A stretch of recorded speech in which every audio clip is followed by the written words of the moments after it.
And we're back at home, but not in the studio, like we never left. Welcome to the Confessions of a Not So Dangerous Mind podcast. I'd like to thank you all for spending some of your, hopefully it's been a happy hump day with me here in New York.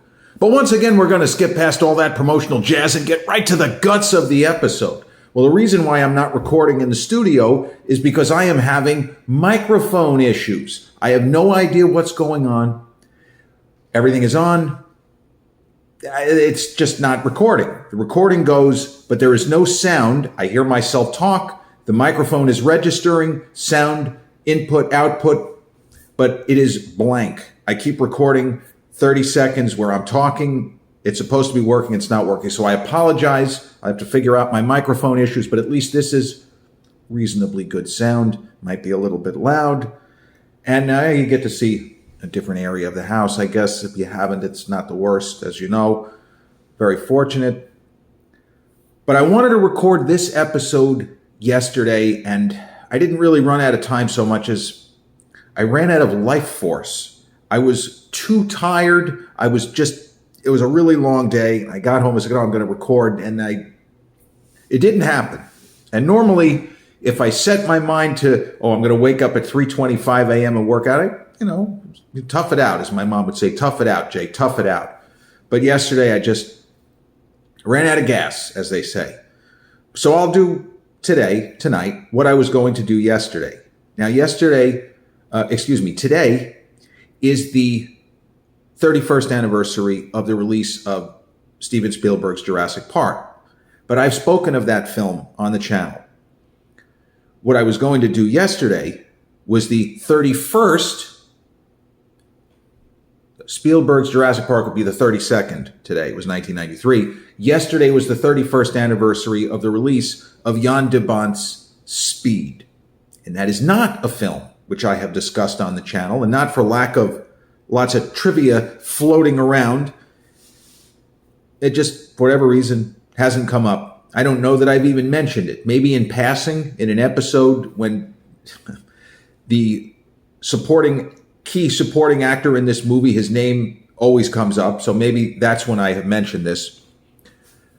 But on June 10th, 1994, so now 31 years ago yesterday, so the release of Speed. And it ended up not only being a runaway box office hit in the same summer as The Lion King, Forrest Gump, and True Lies. It's at 95% on Rotten Tomatoes.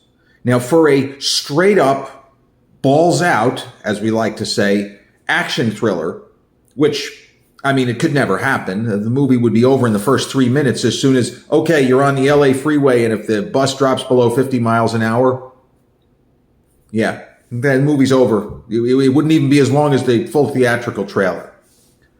But Speed is a movie that is of such high quality. Every aspect of the film, whether it's the direction by Jan DeBont, who had been a very successful cinematographer. He did Die Hard. He did Basic Instinct, and I think he did The Hunt for Red October. But for sure, he did Die Hard and Basic Instinct just as the cinematographer, and he was so good. This guy should be a director, and that's what happened. Now, another very successful filmmaker who started as a cinematographer, Stuart Baird, he got to make movies such as U.S. Marshals with Robert Downey Jr. and Tommy Lee Jones. But Speed the title is perfect.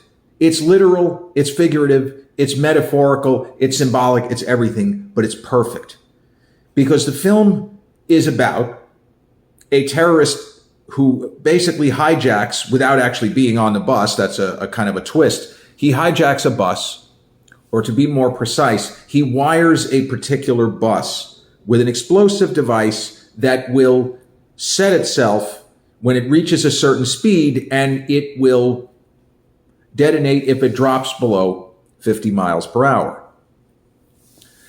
Now, in the career of Keanu Reeves, he is that sort of unicorn figure where 3 different generations claim him as their own. He's a Gen X guy, as far as I'm concerned. The guy showed up in the 80s with a little bit of a different energy, a different vibe, almost a little bit Owen Wilson, California surfer type guy. but nothing like Owen Wilson, but just the idea, the get me those positive waves, man, kind of a personality. But Keanu made movies like Point Break, and he made movies like Speed. Now, I don't need to tell you that if you are Gen Z, those movies are before your time. You weren't alive. In most cases, you certainly weren't alive when Point Break came out 34 years ago. Point Break and Speed. Bill and Ted's Excellent Adventure, Bill and Ted's Bogus Journey. He's one of Gen X's guys for sure. But if you are in the next generation, he's Neo. He's Mr. Anderson. Welcome back. He's Thomas Anderson. That's your guy. But there are a lot of people of Gen Z who have claimed him because he is John Wick. Well, there's a version of The Matrix in which there was more than one Speed movie. Well, there was more than one Speed movie, but Keanu Reeves did not take part in Speed 2, Cruise Control, probably because he read the script, unlike everyone else involved in the production.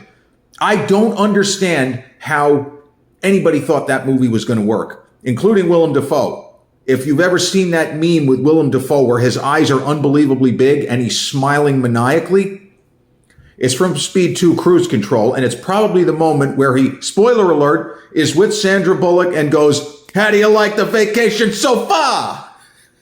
What a great line reading. He's good. The rest of the movie is a shambles. And I like the actor who took over for Keanu. He doesn't play the same character. Jason Patric, 10 years after The Lost Boys. The film is just a disaster. The funny thing, though, is that when Jason Patric was doing the press tour, the interviews for Speed 2 Cruise Control, they asked him why he did it. He said, well, most sequels are just tired retreads of the first movie. They don't even try to do anything different. This movie does. No, it does not. At all. But the first one, Speed. Not only do you have Sandra Bullock rising like a bullet train. I mean, she was flying high. She had done Love Potion #9, not that great. But then she's fantastic in Demolition Man. I mean, she steals the movie from Stallone. It's like it's her movie. What was her last name? Huxley. I don't remember her. I mean, that was kind of Aldous Huxley. I don't remember her first name in Demolition Man. But Speed was her next film. And Keanu, he'd had a couple of misses here. He did Little Buddha with Bernardo Bertolucci. His career was still going up because you have more leeway when you're someone like Keanu Reeves, and people were wondering to do a sequel to Point Break. And Bill and Ted's Bogus Journey did okay at the box office. Maybe they'll make a third one, whatever the case might be. But there was something about the premise that intrigued people. And the trailer was really good. It got people excited because this is something, the concept you can latch onto. It doesn't really matter what the bad guy's process is, but you can latch onto this. Bus has to stay above a certain speed or you're all going to die. So as luck would have it, Keanu's Jack Traven, a Los Angeles cop, gets dispatched when this disaster takes place. And Sandra Bullock's character of Annie, she just happens to be on the bus. And the maestro, the orchestrator of this potential terror attack, and he really is a terrorist. He's really trying to blow up that bus. He is not Hans Gruber pretending to be a terrorist. What a great concept. I'm going to make believe I'm a terrorist when in reality, I just want $600 million. Shh, don't tell anybody. No, Howard Payne, the bad guy. He really is a terrorist. Now, there is a concept that I have talked about, and I will talk about again. There are certain performers in movies who are cheat codes. The actor who plays Howard Payne, the big bad, in Speed, is Dennis Hopper. Dennis Hopper gave what I believe to be one of the top 5 greatest supporting actor performances in the movie Blue Velvet, which if I were upstairs, I would be showing you the poster, which is right behind me and to the right when I'm upstairs. Keanu Reeves had worked with Dennis Hopper 8 years prior in a very disturbing, very disturbing, not in the way of Blue Velvet, a different kind of very disturbing movie called River's Edge. And it's another film that showed Keanu as just having a different kind of an energy up there on screen, where he can do deadpan, but his whole thing is almost like it's deadpan. It's just the way that he delivers his lines. But he has a great face for the movies, kind of an open face. And we want to like him. He just looks like a guy he just looks like a nice guy. And sometimes that's enough.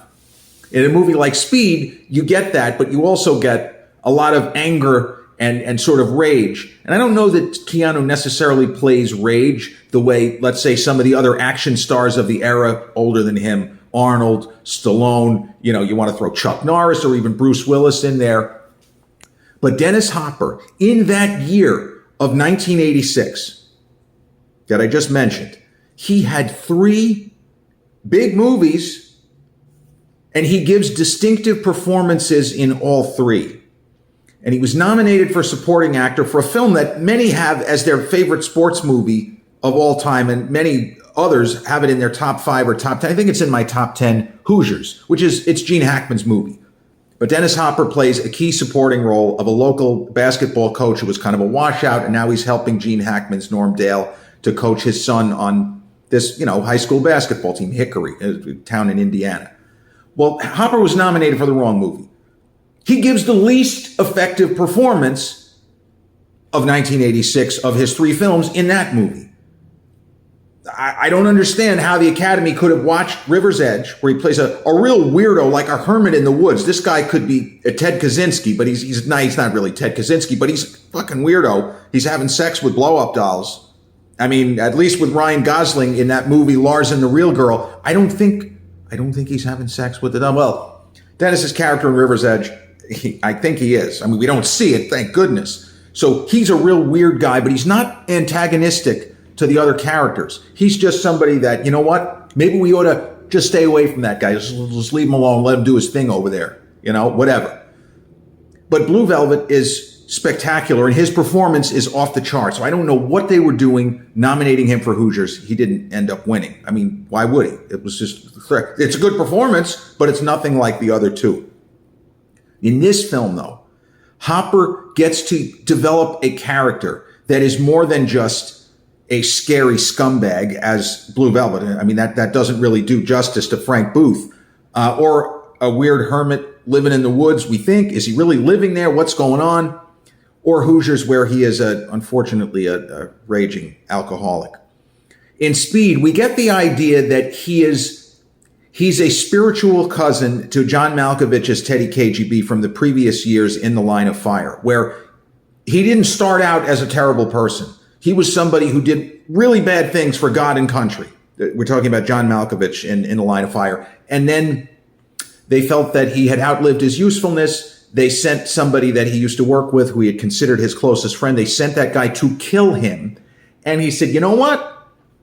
Fuck all y'all.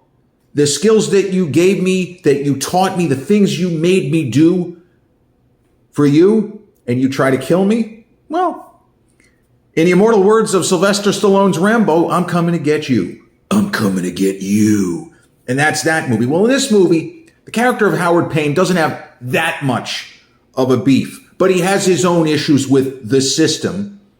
And he's not going to just call it off or stop. He's going all the way, and he wants to torture and tease and tantalize. There's a little bit of the Mad Bomber element from the following years. Speaking of, Bruce Willis, Die Hard with a Vengeance in 95. So you think of Howard Payne, there are parallels with Simon Gruber from Die Hard 3. That would be more Die Hard 3, maybe borrowing a little bit. And conceptually, John Malkovich is not Teddy KGB, Mitch Lear. It's funny, I'm thinking of the movie Rounders. I apologize. Jeez, it's tough having a million thoughts colliding at the same time, I got to tell you. But Howard Payne has parallels, not with Teddy KGB, unless you want to argue that Teddy KGB and Mitch Leary are the same person. But that's a whole other thing. I don't know. But he's the real deal. He's not screwing around. And there's no subterfuge. He's not doing this so that he can do, he's doing this. This is what he's doing. He wants to cause mayhem. He wants to cause anarchy. It's all negative, And there doesn't really seem to be much of a chance. Because, and the joke at the time, and even people talked about this, they didn't consider it a weakness of the movie. You can't even go 50 miles an hour on the LA freeway most of the time, let alone stay 50 miles an hour for a half hour, 45 minutes, or the length of a movie. So that was sort of a built-in gag that, well, this is right away, this could never happen. So if you want to go that route, then you're saying, okay, we're in the realm of fantasy. This movie could never happen. For that reason alone, it's kind of like what the late, great Pulitzer Prize-winning film critic Roger Ebert used to say. He had this glossary of movie terms, which weren't real movie terms. They were things that he just made up. And one of them was the miracle of available parking space. Well, what the hell what does that mean? So let's say you're in Midtown Manhattan. Do you know how rare it is that you're just going to find a spot randomly in Midtown Manhattan, like a 2 PM, 6 at night? You're not going to find a spot. 0%, null set. It ain't happening. But somehow, in the world of movies, there's always a spot in front of the door because they can't waste 2 minutes of the character looking for a parking space unless that's for a comedic effect. That's different. So, in the world of this film, the character... Sorry, my cat is misbehaving here. Say hi, Sheldon. I'm sorry, he's funny. And you know what? And I lost my train of thought thanks to my little cat here. I apologize. But there are certain things that, I know where I was going with that. There's the miracle of available parking space. It's something that exists in movies. So we go with an impossible scenario that on the LA freeway, whether it's today, whether it's 1994, you're just going to be able to maintain speed at 50 miles per hour or more. They even say during rush hour. And that was the tagline of the movie. Get ready for rush hour. Bro, if it's rush hour, the bus is not going to do 10 miles per hour. It's going to be creeping. It's going to be very, very slow traffic. Now, another really strong supporting performer in the film is the terrific, always great, Jeff Daniels. I wasn't really a fan of his work in the 80s. I know he's in Terms of Endearment, which won all the acclaim. It got the Best Picture award. Shouldn't have. The Right Stuff was the best film of 1983. Spoiler alert. And Jack won, he won the Oscar for supporting actor. Never really understood that. Jack is Jack. When does he not give a great performance? But I look at him in that film, look at him in Prizzi's Honor. I think he's better in Prizzi's Honor. I don't know. He's better in The Shining, too. When he goes, rawr, like that. Garrett Breedlove, great name that Jack plays in Terms of Endearment. But Jeff Daniels, I didn't like his performance in Terms of Endearment. I don't like what he does in Something Wild. Ostensibly, he's the lead in that film, and Ray Liotta and Melanie Griffith just run away with the movie. Like you barely even remember he's in the film and it's his movie. But somewhere along the line, in the 90s, the early 90s, something clicked for Jeff Daniels. And I'm not saying that he's Tom Hanks, but if you look at Tom Hanks's career, when he was making silly comedies, he looked like, well, this is what he does. This is what he's going to do, and he's good at it. He's very funny in Splash. He's funny in Bachelor Party, the movie with the house where they're Money Pit, where they're trying to fix it up with Shelley Long. A lot of people love that. That's kind of a cult film. But somewhere along the line, Tom Hanks started just being great. He started becoming Oscar caliber almost out of nowhere. And Jeff Daniels, if you look at his work in the 80s and you contrast it with the 90s, even in a silly comedy like Dumb and Dumber, he's fantastic. It can't be easy to hold your own against prime Jim Carrey. And somehow Jeff Daniels manages to do that. And he is great in Pleasantville in 98. I think that might be the best performance of his career. But he is really good in Speed. He plays Keanu's partner. And he has, I'm not going to spoil it, but he has a moment in this movie. It's a kind of a pivotal moment in the movie where he doesn't say a word. He simply has, it's a reaction shot. Jan DeBont frames it perfectly, as if I should be surprised, but it's important to note, he frames it perfectly. And it's simply a slight kind of a pull-in to Jeff Daniels' face. And I don't think you can go to acting class and learn what he does in that one shot. And if you haven't seen the film, you'll know exactly what I'm talking about when you get it, because it's only done one time in this movie. I can't really even put it into words. It's just perfect. It's perfect film acting, because you couldn't do it on the stage, because people 300 feet in the balcony or 500 feet, it's not going to register. So there is an element in this film of the kind of cat and mouse. And most of the movie is Keanu Reeves and Sandra Bullock on a bus, and Dennis Hopper's Howard Payne somewhere else. Like, we don't know exactly, or even if we do, they don't know where he is. It's that sort of terrorist takeover kind of film where nobody knows where the guy is. So, for example, in Toy Soldiers, Die Hard in a Prep School, they know where the terrorist is. He's in there with the students. They just can't get to him because he has them all held hostage. In the world of the movie Die Hard, they're in a building, right? Die Hard with a Vengeance, we don't know where the bad guy is. Under Siege, we know they're on a battleship. Cliffhanger, we know they're on a mountain, but nobody really knows what's going on. So you understand what I'm saying here. They don't know where Howard Payne is.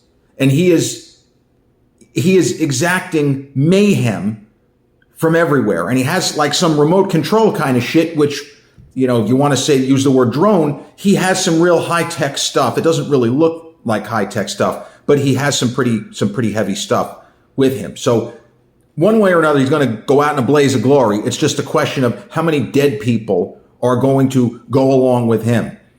And what exactly is he trying to prove? Something that was made a lot was made of, was a chemistry between Keanu Reeves and Sandra Bullock. And Sandra Bullock was still, because she was on the rise, she was not a known commodity. There were a lot of critics who talked about what a kind of refreshing screen presence she had, that she had a very matter-of-fact and a very kind of natural way of delivering her lines. Keanu seems more like a trained actor than her, even though he doesn't really have that much range. But his timing is more, you know, iambic pentameter kind of stuff. His timing is more what you would expect from somebody who took an acting class. Sandra comes across, I mean, I'm sure she took acting classes, but she comes across in this movie as if she's not going by any kind of canter the way that Keanu does, and the way the other actors in the film do also, the way Dennis Hopper does. I mean, his timing is impeccable, but he does sound like somebody who's been doing this for decades, and he already had been doing it for decades. So I prefer True Lies. If you're talking about what do I think is the best action thriller of 1994, I'm going to put True Lies above Speed. A lot of people would disagree with me. Even though True Lies kind of has a couple of, not dead spots, but there are a couple of turns of the story where you say, well, this is ridiculous. Some of the stuff with the Bill Paxton character, I mean, it's funny, but I don't know. And then there were certain turns with Jamie Lee Curtis's character. But I guess in sum total, I enjoyed True Lies a little bit more. But I would probably put Speed and give it like a 3.5 stars out of 4. But Dennis Hopper helps to make the movie, because these kinds of movies especially are only as good as their villain. And he makes for a great villain. This is not Frank Booth. This is not even, I forgot the name of the guy that he plays the following year in Waterworld. I mean, Waterworld's okay. It just, the fact that they shot in the Pacific Ocean in the middle of typhoon season, I mean, I hate to say it, they kind of deserve what they got. It was just not a good idea to do it that way. But yeah, Hopper just, like Gary Oldman in the same decade, was just playing one villain after another, and some of the performances are similar. But in the case of Hopper, I would say that this character is not really like, the guy that he plays in Waterworld, and he's certainly nothing like Frank Booth. I mean, the guy, Howard Payne, in this film, if he saw Frank Booth, he would turn around and run away, run for his life. Because that guy is a level of dangerous and crazy that Howard Payne, even with his bombs, nothing. You know, and it's kind of funny. I mentioned the character that Hopper played in River's Edge could be like a Ted Kaczynski, who was a mad bomber, and here's Howard Payne, a mad bomber. So I won't give any spoilers or anything like that. But this is one of those movies I don't know anybody who doesn't like it. Most people will have it if you say, name your 10 favorite action movies, not people under the age of 30, but people, let's say, over 40. This will always be named. I don't know anybody that if they had a list of, their favorite action movies, they could somehow conjure it up there. Speed will be in the top 10, possibly for some people, even the top 5, especially if you're a Keanu Reeves fan. So yeah, I've only seen it, I think, twice since theaters. Oh, I forgot Joe Morton, 3 years after Terminator 2, where he plays Dyson. Man, what a great actor that guy is. He almost should have had a bigger career than he did, because he's never not right on the button. Guy has never taken a performance off, even in the Justice League, the Zack Snyder version where he has a much bigger role. He's always great. And his character has a moment, it's like a moment of humor that comes out of nowhere where they think he's dead and he's not dead. Normally you wouldn't expect to get a laugh at a moment like that, but in that instance, you do. So 31 years, almost to the day, since the release of Speed, a runaway, crazy $350 million box office hit in the summer of 1994 as it was shooting it out, almost literally, with all those other big hitters. Well, True Lies came out in July, and Gump, I think, was a little bit later. The Mask was later in June. That was another enormous hit. There's a lot of big hit movies in 94, but a lot of misses. Beverly Hills Cop 3 bombed. Renaissance Man, Penny Marshall, Danny DeVito, young Mark Wahlberg, that bombed. City Slickers 2 bombed with Billy Crystal because the first City Slickers had been such a hit. The Cowboy Way with Woody Harrelson and Kiefer Sutherland, a lot of people were high on it. That also bombed.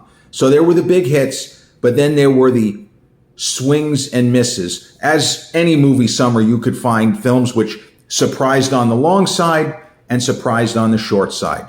So a happy 31st anniversary to Jan DeBont's sensational action thriller, Speed. This has been episode 555 of the Confessions of a Not So Dangerous Mind podcast. I'd like to thank you all so much for spending some of your hopefully happy hump day here with me in New York. And if you check out this episode on the YouTube channel, haven't done so already, please click like, subscribe, comment, share, turn on those notifications. Or if you catch this episode on the audio platforms such as Podbean, Spotify, iTunes, or the others in which we're hosted, same general rule applies. Click like, subscribe, share, and turn on those notifications. I'll be back with a new episode real soon. Till then, peace.